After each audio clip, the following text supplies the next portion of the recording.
क्या आपने कभी रात में किसी सुनसान सड़क पर पीपल के पेड़ के नीचे से गुजरते हुए महसूस किया है कि कोई आपको देख रहा है? एक ऐसी नजर जो पत्तों के अंधेरे से आप पर घड़ी हो और जिसकी ठंडक आपकी रूह तक उतर जाए। पत्तियां सरसराती हैं, लेकिन हवा का एक झोंका तक नहीं, और वो परछाई जो पेड़ के तने से अलग होकर आपके पीछे पीछे चलने लगती है। बड़े बुजुर्ग कहते हैं, पीपल का पेड़ दिन में जीवन देता है, पर रात को वो भूतों का घर बन जाता है। विज्ञान कहता है कि रात में पेड़ कार्बन डाइऑक्साइड छोड़ते हैं, लेकिन लोक कथाएं कहती हैं कि पीपल का पेड़ ऑक्सीजन नहीं बल्कि मौत की सांस छोड़ता है। एक ऐसी सांस जो जिंदा इंसानों की ऊर्जा खींच लेती है। आज सुनिए पीपल का भूतिया पेड़ की ये सच्ची लगने वाली डरावनी कहानी, जो आपको रात को अकेले बाहर निकलने से पहले हर पेड़ को शक की नजर से देखने पर मजबूर कर देगी। ये कहानी है राहुल की, एक 24 साल का तेज तर्रार लड़का जो दिल्ली के पास एक छोटे से गांव में रहता था, लेकिन उसके सपने शहर जितने बड़े थे। गांव के बाहर शहर को जाने वाली मुख्य सड़क पर एक बहुत पुराना पीपल का पेड़ था, इतना बड़ा और घना कि दिन में भी उसके नीचे अंधेरा रहता था। उसकी जड़ें सड़क को फाड़कर बाहर निकल आई थीं, जैसे धरती के नीचे से कोई विशालकाय पंजे बाहर आने की कोशिश कर रहे हों। गांव वाले उस पेड़ को जागता हुआ पेड़ कहते थे। उनकी एक ही सलाह थी, सूरज ढलने के बाद, खासकर रात 10 बजे के बाद, उस रास्ते से मत गुजरना, वो पेड़ जाग जाता है। ये बातें सुनकर राहुल हमेशा हंस देता था। भूत प्रेत, ये सब बकवास है। वो इंजीनियरिंग का स्टूडेंट था, तर्क और विज्ञान में अटूट विश्वास रखता था। उसके लिए हर चीज का एक वैज्ञानिक कारण था और डर सिर्फ मन का वहम। एक रात शहर से लौटते हुए राहुल की बाइक अचानक बंद पड़ गई। हल्की बूंदाबांदी अब तेज बारिश में बदल चुकी थी। उसने मोबाइल निकाला, पर बैटरी खत्म हो चुकी थी। वो अपने गांव से करीब 2 किलोमीटर दूर था और घर तक पहुंचने का एकमात्र रास्ता उसी बदनाम पीपल के पेड़ से होकर जाता था। चारों तरफ घना अंधेरा था, सिर्फ बारिश की आवाज और दूर कहीं कुत्तों के भौंकने की ध्वनि। कोई बात नहीं, पैदल ही चलते हैं, उसने खुद को तसल्ली दी और आगे बढ़ गया। जैसे ही वो पेड़ के करीब पहुंचा, उसे एक अजीब सी खामोशी महसूस हुई। बारिश की आवाज भी जैसे धीमी पड़ गई थी। अचानक एक ठंडी हवा का झोंका उसके चेहरे से टकराया, लेकिन हैरानी की बात यह थी कि पेड़ की एक भी पत्ती नहीं हिली। राहुल ने अपनी टॉर्च जलाई। रोशनी जैसे ही पेड़ की जड़ों पर पड़ी, उसे वहां कुछ सफेद चीज दिखाई दी, जैसे कपड़े का कोई टुकड़ा उलझा हो। वो थोड़ा और पास गया, झुका और देखा, वो एक पुरानी साड़ी का टुकड़ा था, जिस पर गहरे लाल रंग के धब्बे थे, जो बारिश में धुलने के बावजूद ताजे खून जैसे लग रहे थे। क्या बकवास है, वो बुदबुदाया और सीधा होकर आगे बढ़ने लगा। आवाज एक औरत की थी, एक फुसफुसाहट जो हवा में नहीं बल्कि सीधे उसके दिमाग में गूंजी थी।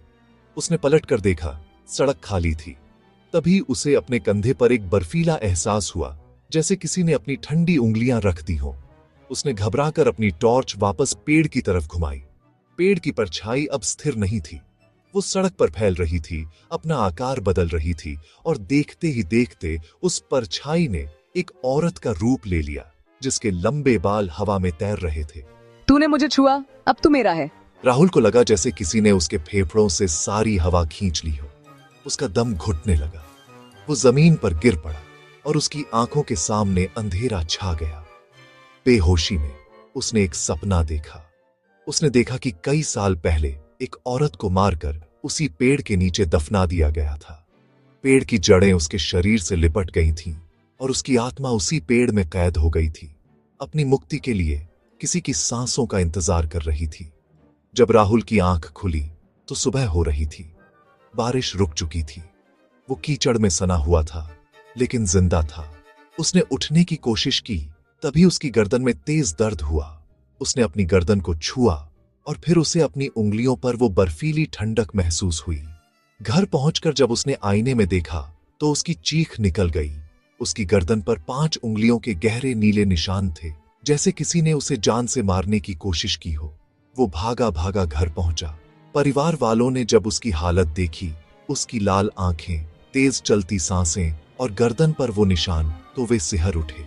वो पूरी रात बस एक ही बात बड़बड़ाता रहा, पेड़, वो औरत, मेरी सांस, वो मेरी सांस ले गई। सुबह डॉक्टर को बुलाया गया। उन्होंने जांच की और कहा, इसे ऑक्सीजन की शदीद कमी है। ऐसा लगता है जैसे ये किसी ऐसी जगह पर था जहां हवा ही ना हो। इलाज हुआ, लेकिन राहुल अब पहले जैसा नहीं रहा। उसका विज्ञान का घमंड टूट चुका था। अब गांव वाले कहते हैं, राहुल अक्सर रात के अंधेरे में घर से निकल जाता है और उसी पेड़ के पास जाकर खड़ा हो जाता है। वो अकेला खड़ा रहता है और पेड़ से ऐसे बातें करता है जैसे वहां कोई और भी मौजूद हो। और कभी कभी जब चांदनी रात होती है तो पेड़ की छाया में एक नहीं बल्कि दो साए दिखते हैं, एक राहुल का और दूसरा उस औरत का। ऐसा लगता है जैसे वो आत्मा अब भी उसकी सांसों से अपनी जिंदगी जी रही है। तो अगली बार अगर तुम कभी रात को किसी पीपल के पेड़ के नीचे से गुजरो तो रुकना मत, किसी भी अजीब चीज को छूना मत, क्योंकि क्या पता वो पेड़ जाग रहा हो और वो तुम्हारी सांस का इंतजार कर रहा हो। अगर इस कहानी ने आपकी रूह तक ठंडक उतार दी हो तो इस वीडियो को लाइक करें, हमारे चैनल को सब्सक्राइब करें और कमेंट्स में हमें बताएं, क्या आपके इलाके में भी कोई ऐसी डरावनी जगह है?